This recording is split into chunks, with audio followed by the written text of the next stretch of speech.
welcome everybody to the first tasting of the Wine and Comics Pairing Show. This is going to be a real quick, short testing video before we launch later in November. But we're going to talk about a comic today that just came out this past Wednesday, so it's a little time sensitive. So we're going to try and edit this real quick and get this out there ASAP. Today we are going to talk about Bad Ideas, Orc Island. And yes, you have to say it just like that every time you say the name. This is by writer Joshua Dysart and artist Alberto Ponticelli. And they have worked together before. They've worked together on TKO's Goodnight Paradise, which is brilliant.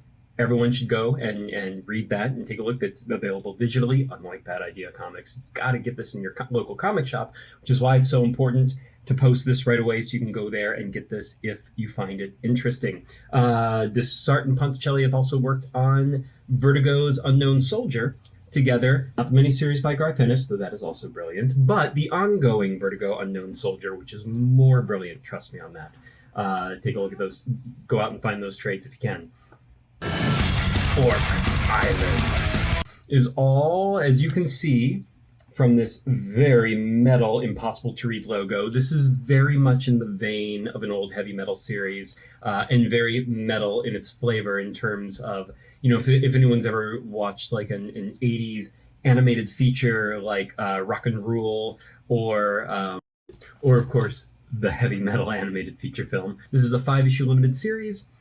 You can only get Bad Idea comics by pre-ordering them from your local comic shop, and you have to find it from a partner store that carries Bad Idea titles. So just do a quick Google search for Bad Idea partner stores. You will see the entire list, see if one is near you. If not, mail order them online. Many of them, including Golden Apple Comics, the one that I ordered mine from, will allow you to do that online, and they will ship it to you. This first issue is giant-sized, and as you can see from the art, we are in this very fantastical looking area. So you can see the giant, and it's very dirty, it's grimy, it's very metal. And we follow this main character here, Saren. And he is a half-elf or a half-breed. So apparently these are elves down here. It seems like there are elves, there are whoever these creatures are that are basically the bouncers and the goons of the elite and the upper classes. I'm not sure, are they goblins? Are they half orcs? It's not clear from this first issue, but they are exceptionally violent. So these elves and these lower caste, lower class groups live on the ground, and the elite are coming in their floating citadels, floating temples. So you can see here, these are the floating temples. Da-da-da-da, and they're going to come down. They're probably, I'm actually surprised we didn't see them just outright crush and land on people. But they try and clear the path and clear the way. So they have their and then you can see it's just like kind of almost like celebrity culture here, or like the elites like an Elon Musk or Donald Trump or something like that. You can see that some people, even when the bodyguards are basically just punching them and crushing their faces in and getting them out of the way, they're like, "Ooh, party, we're here! The elites are here! It's time for good times!"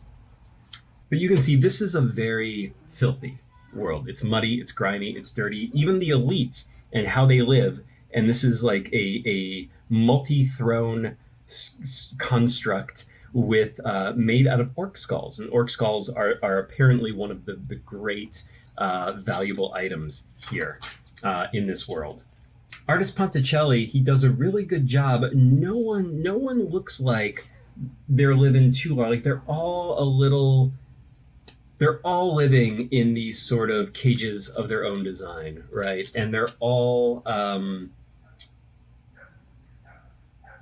everything looks ancient. Everything looks run down. Everything looks like maybe some things are more run down than others, but kind of like visiting the heart of Manhattan. It's like nothing's that clean anymore. It's been around for a long time and been through a lot, so everything's is caked in a little bit of that just old, dusty griminess. So Saren is recruited by this adventurer here, and she also has a wizard who are all apparently a little on the nuts side to become a wizard, and what you have to do to be a wizard drives you insane. And they need a wizard because she wants to travel to Orc Island to basically bring back an entire stash of orc skulls. Now, Orc Island, something happened in the past. There was some sort of war, and the elite ruling classes basically walled off Orc Island behind a mist. And that's my kitty. And so you need a wizard to part the mist, because it is a literal wall of mist. You will, if you try and sail a boat through it or try and run into it, you'll just crash into it and be obliterated. So you need a wizard to part those mists. So I'm assuming when they do get to Orc Island, we don't see too much, if any, in this first issue, that we might actually meet some live orcs at that point. And that's probably why they've walled the whole thing off, and they won't let anything in or out unless you have that wizard. Dysart does a really magnificent job of introducing this youthful devil-may-care. Like, he's got very little to lose. All he's got is his life, and his life ain't worth much. And he very much has that attitude. He's very proud of surviving. He's very proud of his fighting skills, his pickpocketing skills, the things he does to survive. But he also... there's an element of his personality that could just give two shits less because of his lot in life. I actually find a lot of Dysart's personality. I feel like when he was young, Saren holds a lot of that attitude. In the back of the comic, there's also what Bad Idea called a B-side, a one-shot little mini story called Ark Story about the animals on Noah's Ark. This is done by Mike Carey and Kano. I'm not sure how to pronounce that, but I've always liked him as an artist. I've been following him since the 90s when he did this really indie book called Virtex, Virtex. That thing was awesome. I don't know if you can even find it anymore. Orc Island. And yes, you do have to say it just like that every time you say it. Okay, so what should you pair with something like Orc Island? Well, let me tell you, suckers. Well, I'm going to say, ideally, an Amarone Valpolicella. Italian wine, but that's going to set you back quite a few dollars, generally $50 to $70 at the cheapest, because of how it's made and what goes into it. It is not a cheap wine. But let's talk about what else comes from Valpolicella, because there are 4 wines come from Valpolicella. One of them is dessert wine. Let's just get rid of that. We're not going to talk about that one, but let's talk about the other 3. There's Valpolicella, the classic. That is just your young, fresh, fruity, meant to be drunk right away. But we're also not going to talk about that, because that would not fit something as intense, dirty, grungy, grimy, and fantastical as Orc Island. But on the high side is that expensive Amarone. The elites in Orc Island would drink Amarone. It was actually called the wine of kings back in Rome. What makes Amarone so special is that they partially dehydrate the grapes before making the wine. So they partially raisin the grapes. And that concentrates all the flavors, the sugars.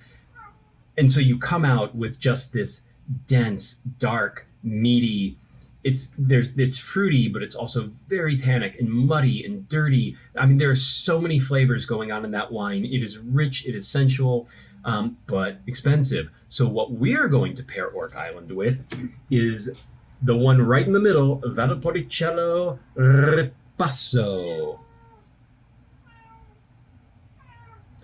Ripasso means second pass, and that is because they take the grape skins that they just used to make the expensive-ass Amarone, and then they dump it in the cheap, young, fresh, and vibrant Valpolicella. And what comes out is Valpolicella Ripasso, the second pass. So this is the poor man's Amarone. This is the second-hand version of Amarone, like brewing the second cup of tea with the same tea bag. What you're going to get here, you're going to get a lot of funky, tannic, but also strange flavors that come out of that. And you're going to get something that's much more affordable, generally in like the $20, $30 range. So this is something that I think a character like Saren, and especially the adventurer that he hooks up with, this is what they would drink. It's the most they could ever get their hands on. But you're going to get this Valpolicella Ripasso. Let's take a look real quick. So you're going to see here in the glass This guy, it's got some density, it's got some darkness, but it's also very red and young. It's got some body, it's got some tannins, motherfucker. This is going to, and then on the palate, the flavors in this thing, I mean, you've got these beautiful dried cherry notes, but then, and that's going to be your fruit component. But then on top of that, it is more tannic than you expect. And it is also, I would call, it's got this, it's just got these earthy, and I would call it almost muddy. I would say the same thing for Amarone as well. This is going to be a little bit more of your palatable version of muddy and dirty, and a little more affordable. So yes, for my money, I say Valpolicella Ripasso. This is the one to go with Orc Island. This thematically fits, and also, I think from a flavor profile standpoint, this is going to pair with the kind of action and the kind of drama going on here, the kind of world that you're looking at. You don't have to necessarily get this brand, but get this style. Valpolicella Ripasso, not the Amarone, not just the plain old Valpolicella, no Ripasso. You gotta get the Valpolicella Ripasso.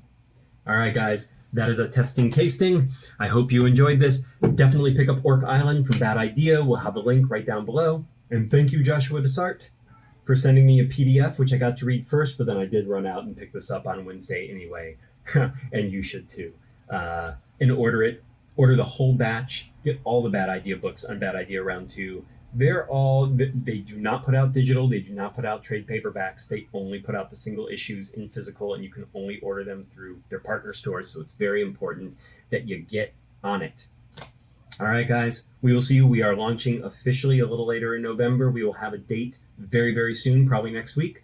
But for now, I'm signing off. Maybe one more testing tasting before we actually go official. And I will see you guys then.